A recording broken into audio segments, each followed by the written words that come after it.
Hi kids, welcome to St. Mary Ann's Episcopal Church's Story Time, where you can follow along in your story Bibles. Simply listen for the title and the page number. I hope you enjoyed this special Bible story time. Hi kids, welcome back.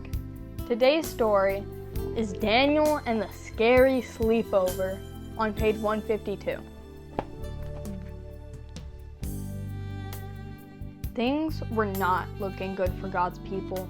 They had been captured and taken far from home, and now they were slaves of the king of Babylon. But God had not left his people. He was with them, and he was looking after them. Daniel loved God and obeyed him. Now God made Daniel able to understand lots of difficult things, so it wasn't long before the king of Babylon noticed him. King Darius liked how clever Daniel was, so he made Daniel his most important helper of all, and put him in charge of lots of other helpers. But the other helpers didn't like this. They wanted the king to like them best. They wanted to get rid of Daniel. So they spied on Daniel. They tried to find things wrong with Daniel, things they could tell the king. But there weren't any. None. They couldn't find anything at all, except there was just the one thing. Every day, 3 times a day, without fail, no matter what, Daniel went to his room, closed the door, and prayed. They smiled to themselves. Let's get the king to make a law. No one is allowed to pray to anyone except to the king. Daniel won't obey this law, and he will be punished. They were pleased with themselves for being so clever, and hurried off to tell the king. The king liked their idea. They didn't know they were tricking him. So he made it into a law. Everyone must pray only to me. If you don't, the lions will have you for dinner.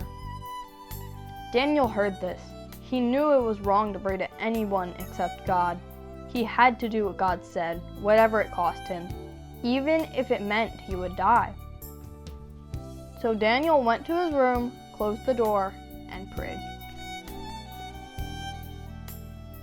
That's just what the bad man knew Daniel would do. They skipped straight off to tell the king, "Oh, your most glittering highness, your law says, does it not, that everyone must pray to you alone, sire?" "Yes," said the king.